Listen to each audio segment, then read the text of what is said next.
So, Harry Storer then, just off camera to the left of shot, but Robert Greensmith there is the blue car lining up second on the grid. There you can see him.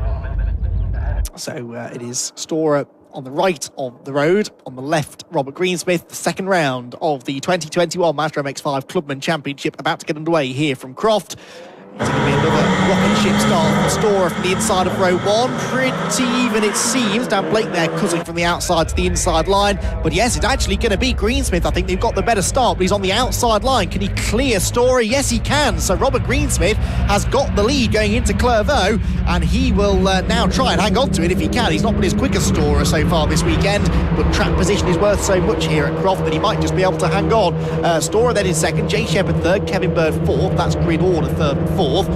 Fifth place though is Richard Bartlett ahead of Peter Higton, and Dan Blake has got himself ahead of Tim Storer. It looked like Blake had a good start, and that is the case. Now though, the slipstream starts to take effect down that back straight towards Tower Corner, and Robert Greensmith is under pressure already. Harry Storer goes to the inside line. He's trying to fend off Jay Shepherd, and he's trying to attack Greensmith for the lead. He goes through, and Jay Shepherd cheekily follows him by as well into second place. So Jay Shepherd gets himself into P2, and now Greensmith is side by side with Kevin Bird for third place as they go through the Jim Clark S's. So the leader's single file, but for third position, that's where the battle is really, and it's Bird that's gone through. Bird into third position then, ahead of Robert Greensmith, the blue car down to fourth.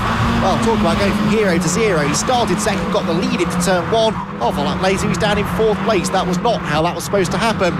There is Peter Higton, who's now got Tim Storer behind him. So Storer's back ahead of Dan Blake now, presumably having passed him down the back straight. But there is Blake in the blue and black number 27 car, who we spoke to yesterday in the paddock, and he was very much looking forward to his racing. Didn't do any testing yesterday, though. I think the rest of the grid were out testing yesterday, but Dan Blake wasn't able to, so he was really going into today a little bit blind. Speaking of being blind, you can't see much through that cement dust, can you? And I think that maybe led to a mistake there for Kevin Bird.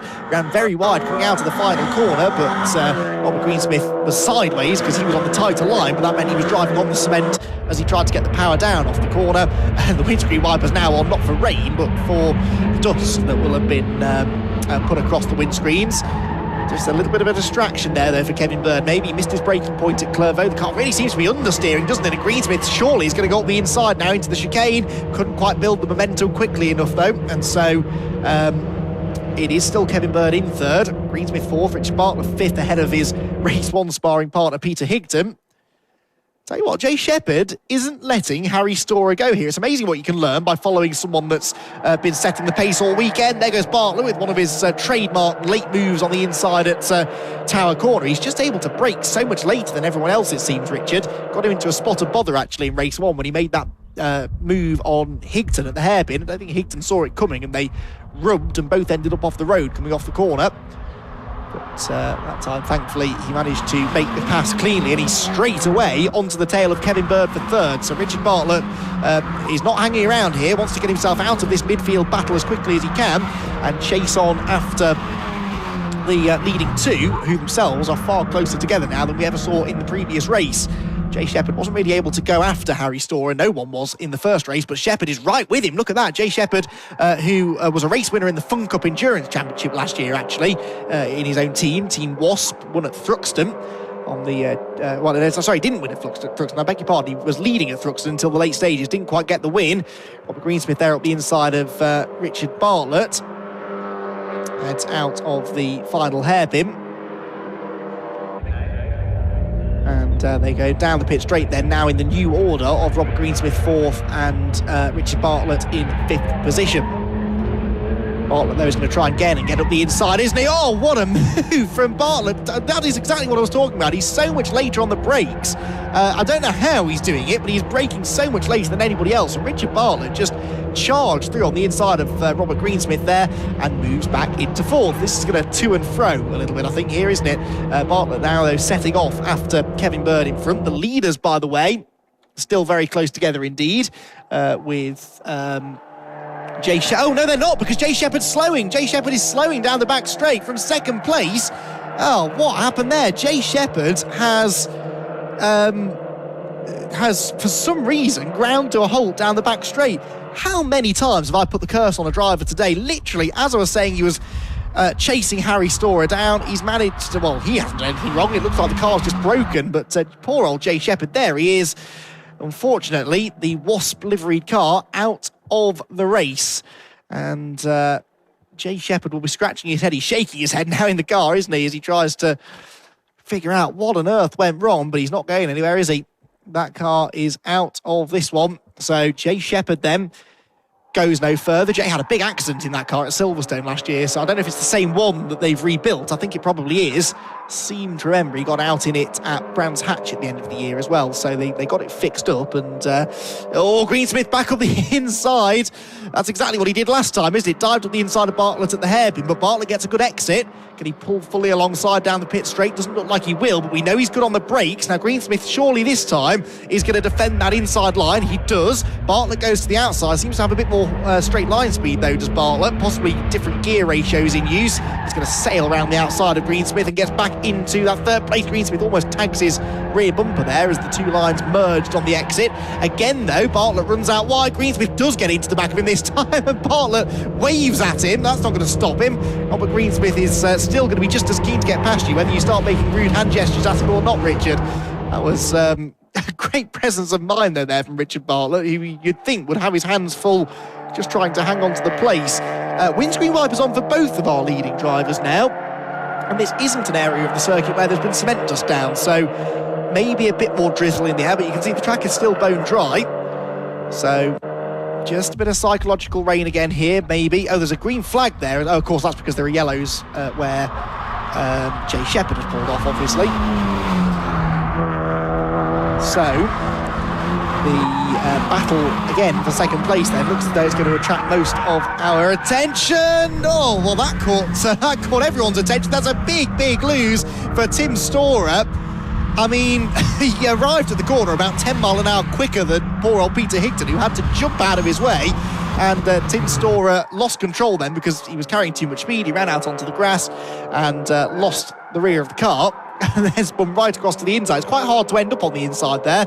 Tim Storer managed it. So Tim Storer then gets his moment in the spotlight, but now unfortunately has spun a long way down the order. We'll see where he's rejoined once they come across the line this time and the timing screen updates itself. We have just over half the race to go, 7 minutes and 50 seconds left on the clock. This is the fight for second place now then, isn't it? Because Kevin Bird is in P2, Richard Bartlett's behind him in third. Bartlett's going to try another one of these moves up the inside, is he? Well, he doesn't have to because Bird runs straight off the track, and I think it is getting a bit slippery down there now because that car just didn't look as though it had the adhesion that it needed to make the corner. Now, he straight lined through the gravel trap there and held on to second place, but that's always been a bit of a bone of contention here at Croft, isn't it? Because you can go off the track there, run through the gravel, and actually not lose any time. So there is an argument that says that he should give this place up to Richard Bartlett. He might not have much choice, though, because Bartlett's up the inside anyway into Tower Corner. And watch Greensmith, because he's taking this really wide line into the turn. He's going to carry a lot more speed than the other two off the corner, but there's just nowhere to go. Bartlett into second then, down to third for Bird. And Robert Greensmith settles in behind them in fourth for the time being. Tell you what, there may only be 11 cars started this race, only 10 of them still running, but it's still been some of the most entertaining racing of the day. You just can't beat Mazda MX-5 racing, I've always said it. And we're seeing it again here in this MX-5 Clubman Championship. Harry Storer has been let off the hook here with Jay Shepherd's issues, but the battle to see who joins him on the podium and in what order is still just as entertaining as it was in the previous race. Richard Bartlett then now gets himself into second position. I doubt he's going to break away here, though, because Kevin Bird is soaring away at the wheel there behind him. Into the hairpin. Oh, dear. Nearly got into the back of Bartlett, who's sideways on the cement dust. It's the worst corner to have cement dust at that, because you're really relying on the rear tyres gripping there in order to get the power down. And the cement dust, of course, is quite slippery, so that's where we're getting lots of sideways moments through there. Peter Higton, by the way, is still in fifth position, but he lost a lot of time dodging Tim Storer when he had a spin a lap or so ago. So Higton in fifth place, a bit lonely now. Dan Blake also a bit lonelier in this one because Tim Storer has been off. He's dropped about 9 seconds behind Dan Blake now. So to answer the question of where Tim was going to rejoin, the answer is 7th place and some 9 seconds behind anybody else. So we'll watch his lap time, see if he's able to gain on Blake. He was, of course, slower last time around. So 5 laps completed then. Harry Storer leads by 6.8 seconds. The battle for second, still the closest one on the track. Even Richard Bartlett, I think, there. Did he have his windscreen wipers on briefly down at Tower? They're off now, but he's really gapped Kevin Bird there all of a sudden. So Robert Greensmith now will be even keener to get on with this because he doesn't want to let Bartlett get away. Bartlett second, remember. Bird in third, Greensmith in fourth position. Greensmith was second in the previous race, so a double podium would be a nice way for him to start the season off. Through the final complex of corners. Very different lines being taken through there. It's fascinating actually going and watching trackside through that part of the track because you can really see the different approaches from different drivers through there. Some of them carry a lot of speed through the left and sacrifice the line for the right, and others back off through the left-hander and then really try and concentrate on carrying speed through the middle part of the complex. Both are fairly even, really, but just down to different driving styles, different setups, different cars, of course, sometimes have to take different lines through there.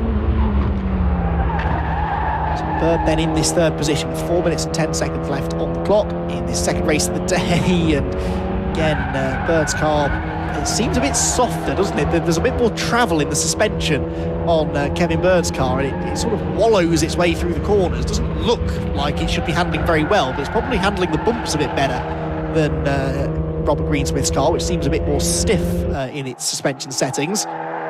And as I've said earlier on, it's a very bumpy circuit. Croft into all the braking zones as well. You can see the cars rippling around there. Big bump there just as they enter into Tower. Defensive line being taken by Bird. Is that going to slow down on the exit? Well, especially if he gets sideways, it will. Greensmith's carrying more speed off the turn, but there's just nowhere to go. He looks right, but Kevin Bird is drifting that way to take the normal racing line into the Jim Clark S's. Off the Jim Clark S's, that's where, through the high-speed stuff, maybe the slightly stiffer setup that Greensmith appears to be using is working. Tries to get up the inside as he forced Bird to outbrake himself, well, maybe a little bit, but again, that camber on the apex just allows Bird to not run too wide, not run as wide as he would do normally. Now Bird is possibly under attack again as they come to the complex. Yeah, I think Greensmith's up the inside this time. He's going to go through, is he, into third position? No, because Kevin Bird sails off into the corner and carries a lot of speed through. And it didn't look like he was going to stop for a moment, actually. Greensmith now might try and get up the inside at the hairpin again. He did that to Bartlett a couple of times earlier on. Speaking of Bartlett, he is now over a second ahead of these two, and Greensmith gets sideways on that cement dust again. Of course, if it is getting a bit damp out there, that cement dust is going to give them even less grip, especially if there's still a bit of oil lingering underneath it. Oil and water don't mix very well, so it's getting wet out there. And that obviously is going to make life even more challenging for them. 2 minutes and 20 seconds then left on the clock. Harry Storer 7.3 seconds clear of Richard Bartlett in second place. He is 1.9 seconds ahead of this pair. Kevin Bird in third and Rob Greensmith in fourth position. Peter Hickton fifth. Dan Blake in sixth position. And Tim Storer appears to be dropping down the timing screen. Yeah, Tim Storer has lost a place now to the 38 of Andrew Dean. So Andrew Dean in seventh position, picking up a position there, because it was another relatively slow lap for Tim Storer. Tim's fastest lap was a 45.5 and his last lap was a 51.5. That's 6 seconds slower. So I think Tim Storer must have been off the road again. Also, by the way, Owen Woodwards has got himself ahead of the number 58 of Dale Whiteman. Woodwards was less than a second behind Whiteman in the previous race, rounding out the 11-car field. Well, he's ahead of him now. Of course, they're all ahead of Jay Shepherd, who is out of the race. This is one of those, and this is Tim Storer, and I think he's trying to get back ahead, is he, of Andrew Dean as they go into the Jim Clark S's. Andrew Dean on the outside line. I don't think he's going to be able to hang on to that, as meanwhile, Kevin Bird again is flying off wide into the complex there, almost off the road completely. Robert Greensmith, try as he might, and as many mistakes as are being made here by Kevin Bird, he still can't get past. Bird's wide again over the curbs, coming off the final turn. They move towards the completion of this race now. We're on to the final lap. There is Harry Storer, and Harry Storer 8.9 seconds clear now. Won the first race by 13.2 seconds, but of course this race Actually, no, I suppose he has led it the whole way, hasn't he? Even though Jay Shepherd was running him close earlier on. Jay is out of the race now, so Richard Bartlett definitely able to stay closer to Storer's pace. Although on the previous lap was a second and a half slower than Harry, but still, Harry Storer, one of Martin Tolley's cars, has been tough to beat this week. Oh, it's been impossible to beat, quite frankly. Dominated the first race. And this second race, which is also going to run to 9 laps, is going to be won almost as convincingly. Up through Barcroft then, down towards the Sunny Complex for the final time. Harry Storer then, only a few corners from home now. Don't think we're likely to see any changes behind unless Tim Storer will come under any more pressure. In fact, no, Storer did complete that previous lap, still behind Andrew Dean. So although Dean appeared to have lost out going into the Jim Clark S's, he apparently has got back through again before the end of the lap. Into the final corner then, and Harry Storer makes his way to the checkered flag. For the second time today, it is a victory in the BRSCC Mazda MX-5 Clubman Championship for Harry Storer. He takes the checkered flag here at Croft with his one windscreen wiper going, so I think there is a bit more drizzle in the air now. Yes, in fact, there are a few spots on the commentary box windows. So that rain that was supposed to arrive at 12 o'clock today has finally come now, right at the end of the day. Side by side almost there between Kevin Bird and Robert Greensmith. And that one was decided by just a quarter of a second in the end, but it's still Bird third, Greensmith fourth, Richard Bartlett, by the way, with second place, 11.1 seconds off the lead, but he had a strong race there to Richard Bartlett. Peter Higton was in fifth position. Dan Blake came home sixth. Blake actually was catching him quite quickly towards the end there. I don't know if Higton backed off a bit more because of the rain or because he'd had those moments and had lost touch with the cars ahead. I don't know, but anyway, through now comes Andrew Dean. Where's Tim Storer? There's Tim Storer on the grass. What is that all about? That's Tim Storer has had quite the race, hasn't he? Had that spectacular spin at Sunny, then he's been ahead of Andrew Dean on a couple of occasions and lost out again. He was miles behind Andrew by the time they got to the flag. He started that last lap a second behind him.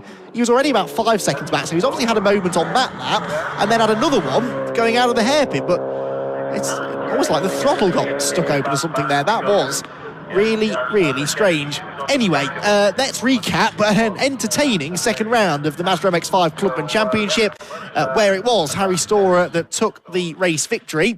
However, he didn't lead the whole way because Robert Greensmith got past him going into the first corner, and Robert Greensmith was able to get the advantage on the run towards turn one. Jay Shepherd there in third position was running strongly in the early stages as well. There was a lot of shuffling over this opening lap, but Robert Greensmith, having got the lead, then fell down to fourth halfway around the first lap. Jay Shepherd was on the tail of Harry Storer, but he ran into mechanical issues. This was Richard Bartlett then seizing the chance to move ahead into third place ahead of Robert Greensmith, but that was what happened to Jay Shepherd out of the race.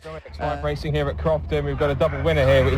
I can see the smile on his face from under the crash helmet, so he's going to jump out and have a chat to us. Really good to see both Kevin Bartlett and Kevin Bird Richard Bartlett. It's been a long day. Richard Bartlett and Kevin Bird on the podium with us as well. It's 5 different podium finishes from the first 2 races. And with more cars coming for Silverstone, we've got about 20 entered for the next round. Should be quite decent.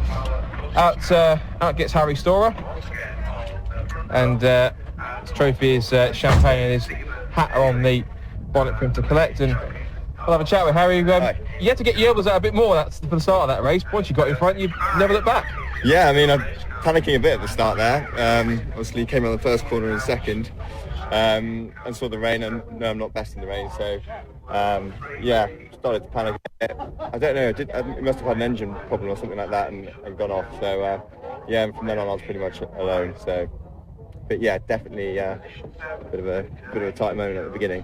I mean, start on the front row in both races and 2 victories. It couldn't have gone much better here this week. Fantastic weekend. Better than I thought it would have gone. So absolutely, yeah, great. Loved it. Great fun as well. So now the next challenge, you've got a points lead to defend at Silverstone. Yeah, Silverstone I've done before, so I enjoy it. Yeah, but pressure's on now, I suppose, to stay ahead. Excellent. Well, your day's done now, so you can go and celebrate with your bubbly now and go and enjoy it. Well done.